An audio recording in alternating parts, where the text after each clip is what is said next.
بسم الله الرحمن الرحيم ياسين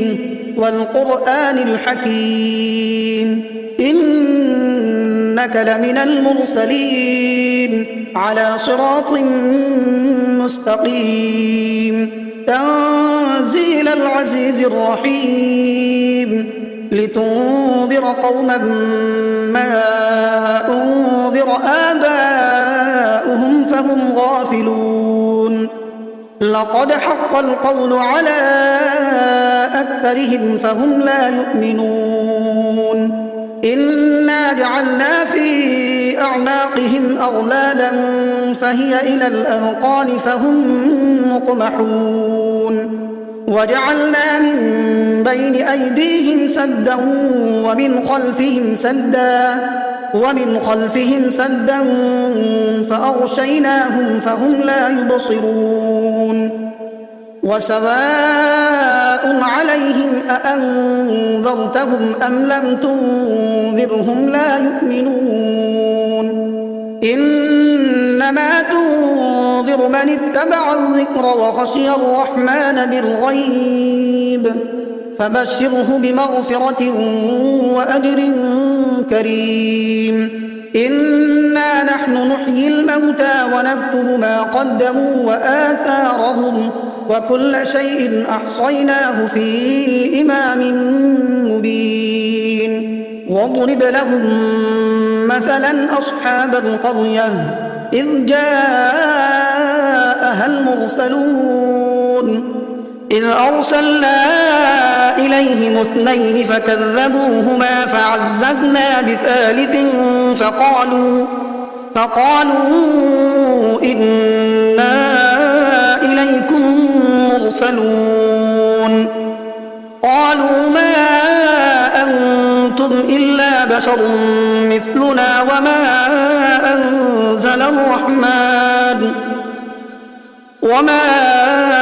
أنزل الرحمن من شيء إن أنتم إلا تكذبون قالوا ربنا يعلم إنا إليكم لمرسلون وما علينا إلا البلاغ المبين قالوا إنا تطيرنا بكم لئن لم تنتهوا لنرجمنكم وليمسنكم منا عذاب أليم قالوا طائركم معكم أئن ذكرتم بل أنتم قوم مسرفون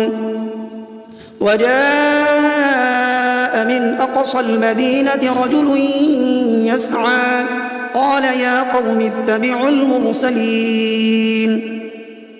اتبعوا من لا يسألكم أجرا وهم مهتدون وما لي لا أعبد الذي فطرني وإليه ترجعون أأتخذ من دونه آلهة إن يردني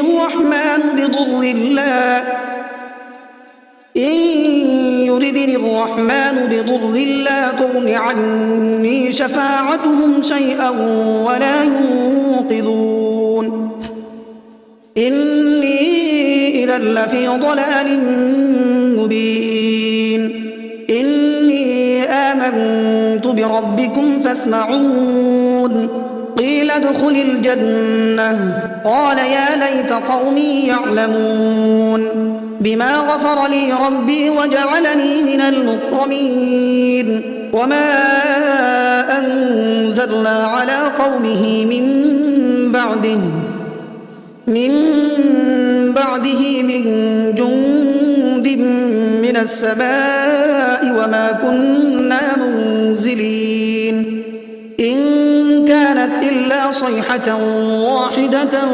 فإذا هم خامدون يا حسرة على العباد ما يأتيهم من رسول إلا كانوا به يستهزئون ألم يروا كم أهلكنا قبلهم من القرون أنهم إليهم لا يرجعون وإن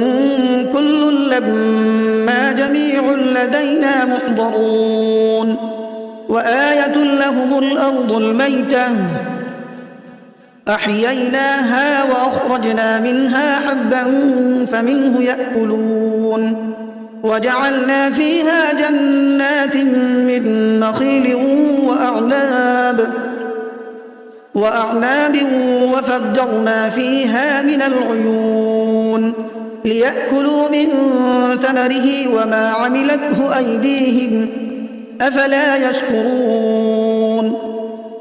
سبحان الذي خلق الأزواج كلها مما تنبت الأرض ومن أنفسهم ومما لا يعلمون وآية لهم الليل نسلخ منه النهار فإذا هم مظلمون والشمس تجري لمستقر لها ذلك تقدير العزيز العليم والقمر قدرناه منازل حتى عاد كالعرجون القديم لا الشمس ينبغي لها أن تدرك القمر ولا الليل سابق النهار وكل في فلك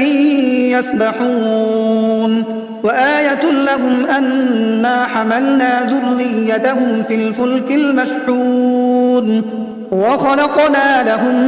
من مثله ما يركبون وإن نشأ نغرقهم فلا صريخ لهم ولا هم ينقذون إلا رحمة منا ومتاعا إلى حين وإذا قيل لهم اتقوا ما بين أيديكم وما خلفكم لعلكم ترحمون وما تأتيهم من آية من آيات ربهم إلا كانوا عنها معرضين وإذا قيل لهم أنفقوا مما رزقكم الله قال الذين كفروا للذين آمنوا أنطعم من لو يشاء الله أطعمه إن أنتم إلا في ضلال مبين ويقولون متى هذا الوعد إن كنتم صادقين ما ينظرون إلا صيحة واحدة تأخذهم وهم يخصمون فلا يستطيعون توصية ولا إلى أهلهم يرجعون ونفخ في الصور فإذا هم من الأجداث إلى ربهم ينسلون قالوا يا ويلنا من بعثنا من مرقدنا هذا ما وعد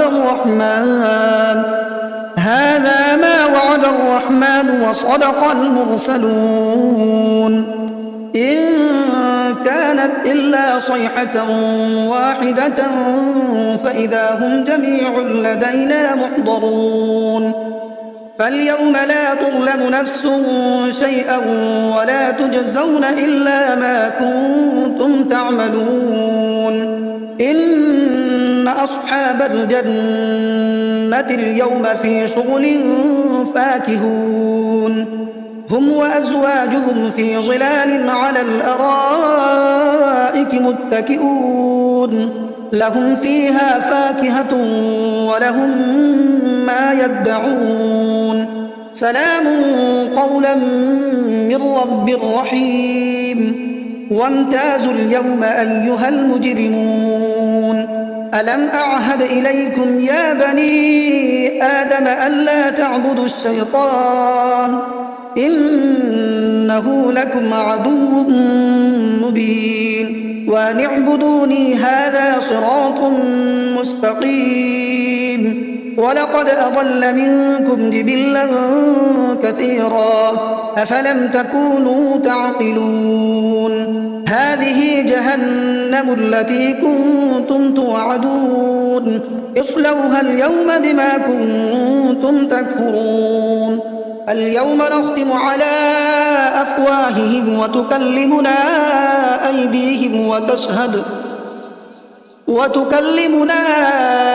أيديهم وتشهد أرجلهم بما كانوا يكسبون ولو نشاء لطمسنا على أعينهم فاستبقوا الصراط فأنى يبصرون ولو نشاء لمسخناهم على مكانتهم فما استطاعوا مضيا ولا يرجعون ومن نعمره ننكسه في الخلق أفلا يعقلون وما علمناه الشعر وما ينبغي له إن هو إلا ذكر وقرآن مبين لينذر من كان حيا ويحق القول على الكافرين أولم يروا أنا خلقنا لهم مما عملت أيدينا أنعاما فهم لها مالكون وذللناها لهم فمنها ركوبهم ومنها يأكلون ولهم فيها منافع ومشارب أفلا يشكرون واتخذوا من دون الله آلهة لعلهم ينصرون لا يستطيعون نصرهم وهم لهم جند محضرون فلا يحزنك قولهم إنا نعلم ما يسرون وما يعلنون أولم ير الإنسان أنا خلقناه من نطفة فإذا هو خصيم مبين وضرب لنا مثلا ونسي خلقه قال من يحيي العظام وهي رميم قل يحييها الذي أنشأها أول مرة وهو بكل خلق عليم الذي جعل لكم من الشجر الأخضر نارا فإذا أنتم منه توقدون أوليس الذي خلق السماوات والأرض بقادر على أن يخلق مثلهم بلى وهو الخلاق العليم إنما أمره إذا أراد شيئا أن يقول له كن فيكون فسبحان الذي بيده ملكوت كل شيء وإليه ترجعون بسم الله الرحمن الرحيم الرحمن علم القرآن خلق الإنسان علمه البيان الشمس والقمر بحسبان والنجم والشجر يسجدان والسماء رفعها ووضع الميزان ألا تطغوا في الميزان وأقيموا الوزن بالقسط ولا تخسروا الميزان والأرض وضعها للأنام فيها فاكهة والنخل ذات الأكمام والحب ذو العصف والريحان فبأي آلاء ربكما تكذبان خلق الإنسان من صلصال كالفخار وخلق الجان من مارج من نار فبأي آلاء ربكما تكذبان رب المشرقين ورب المغربين فبأي آلاء ربكما تكذبان مرج البحرين يلتقيان بينهما برزخ لا يبغيان فبأي آلاء ربكما تكذبان يخرج منهما اللؤلؤ والمرجان فبأي آلاء ربكما تكذبان وله الجوار المنشآت في البحر كالأعلام فبأي آلاء ربكما تكذبان كل من عليها فان ويبقى وجه ربك ذو الجلال والإكرام فبأي آلاء ربكما تكذبان يسأله من في السماوات والأرض كل يوم هو في شأن فبأي آلاء ربكما تكذبان سنفرغ لكم أيها الثقلان فبأي آلاء ربكما تكذبان يا معشر الجن والإنس إن استطعتم أن تنفذوا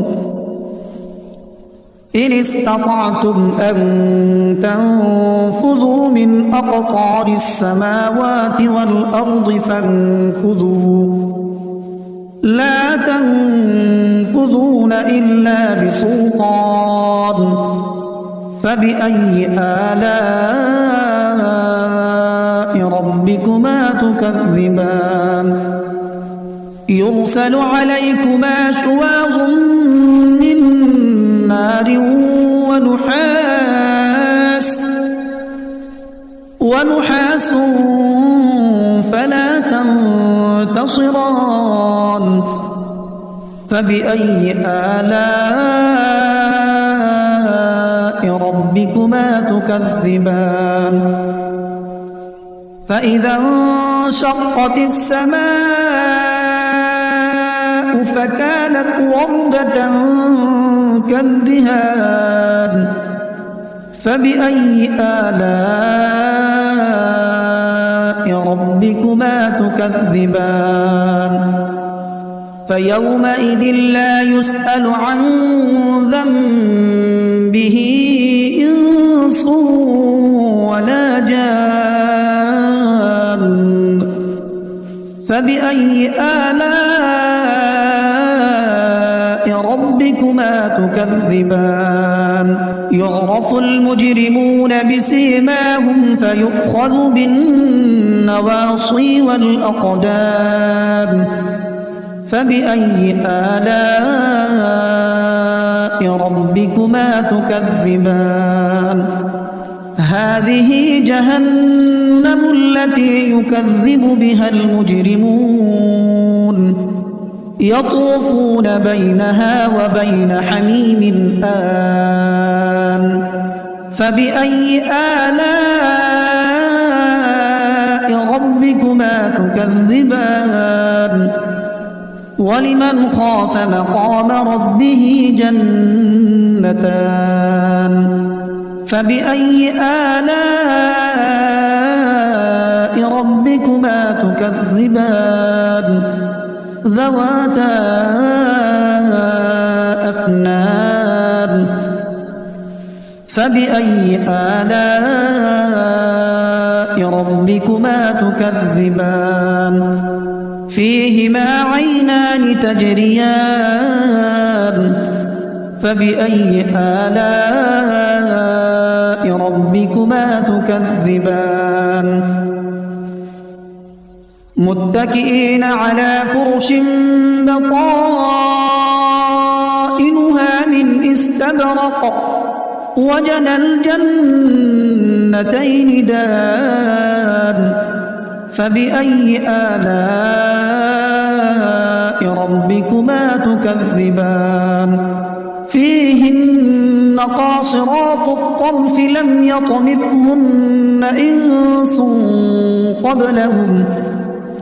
لم يطمثهن إنس قبلهم ولا جان فبأي آلاء ربكما تكذبان كأنهن الياقوت والمرجان فبأي آلاء ربكما تكذبان هل جزاء الإحسان إلا الإحسان فبأي آلاء ربكما تكذبان ومن دونهما جنتان فبأي آلاء ربكما تكذبان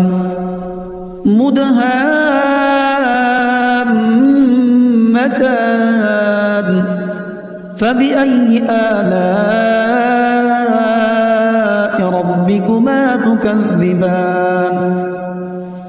فيهما عينان نضاختان فبأي آلاء ربكما تكذبان فيهما فاكهة ونخل ورمان فبأي آلاء ربكما تكذبان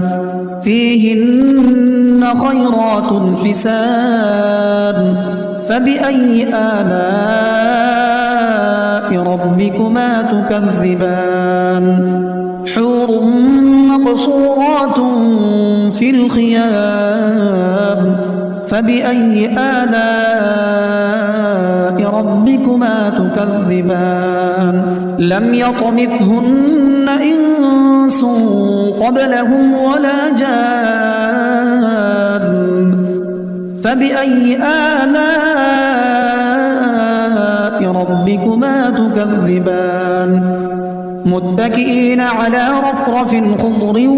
وعبقري حسان فبأي آلاء ربكما تكذبان تبارك اسم ربك ذي الجلال والإكرام